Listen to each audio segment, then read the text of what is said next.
Thank you, Madam Chair. I appreciate it. Thank you, Mr. Bowen, for testifying or presenting today. Considering the Made in China 2025 initiative, can you describe how China is working to corner the personal protective equipment, the PPE market? If you can't, I understand, but well, if you can, it would be very informative. America has a weakness for low prices. And I think Chinese prices are so low. A few years ago, I decided to go buy 12 things from Lowe's Home Improvement Center. And I decided I was going to pay whatever it took to buy American. I couldn't make that decision. That decision was taken away from me. I bought one item. It was a plunger.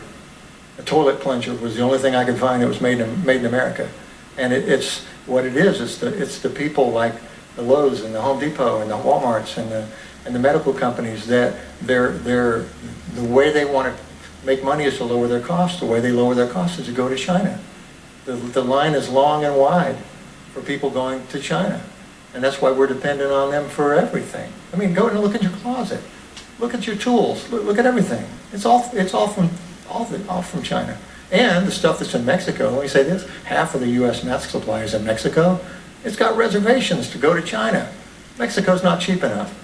And hospitals are cash strapped and they're bidding out things.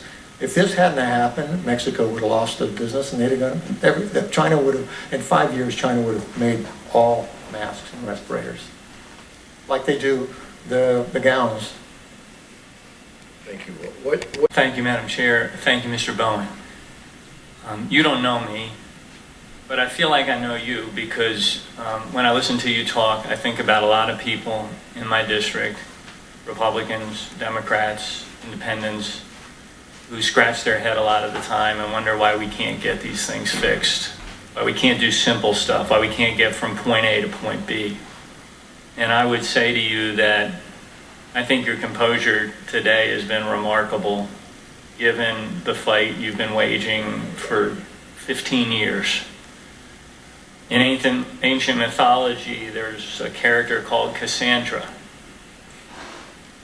Cassandra had the ability to see into the future, but was cursed by Apollo that no one would ever believe her prophecy. And sitting here listening to you today, that's immediately what I thought of. And so thank you for maintaining composure at a time when you could literally, without apology, stand on that desk and just scream at the top of your lungs, "I told you so," over and over and over and over again.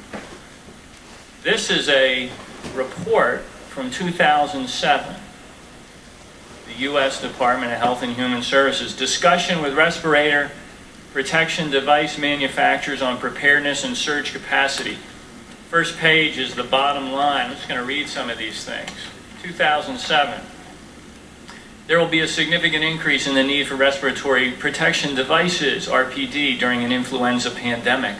There will be significant needs across all sectors: healthcare, public safety, business, government, public. Industrial surge capacity of RPD will not be able to meet need, and supplies will be short during a pandemic. There are several RPD options. I'm sure you probably described some of them that can be employed to meet the projected needs. All sectors must contribute to efforts to prepare in order to meet the needs for RPD or find safe ways to work around limited supplies during a pandemic. So this is 2007. This is when you were starting on your crusade. Well-founded, obviously, given what the department was identifying as needs at that time. And here we are, 13 years later, in the midst of a pandemic that you and others cautioned us about, and we're not ready. And I have to say that I'm embarrassed on behalf of the government's failure to respond to these warnings for so many years. I actually was elected in 2006 and came here in 2007. So my time here kind of tracks your journey to try to get us to wake up to this pandemic. to get things to be made again here in America.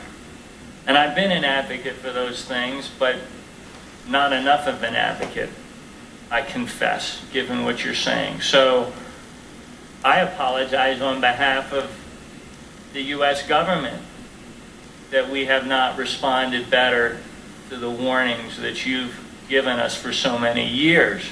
And now we're paying for it. And the cost is lives, unfortunately. So shame on us. And 10 years from now, they'll play back the video of this hearing, and will we mark this as the beginning of... We're going to have to leave this to fulfill our 41-year commitment to live U.S. House coverage. Continue watching live coverage on cspan.org. Now to the House.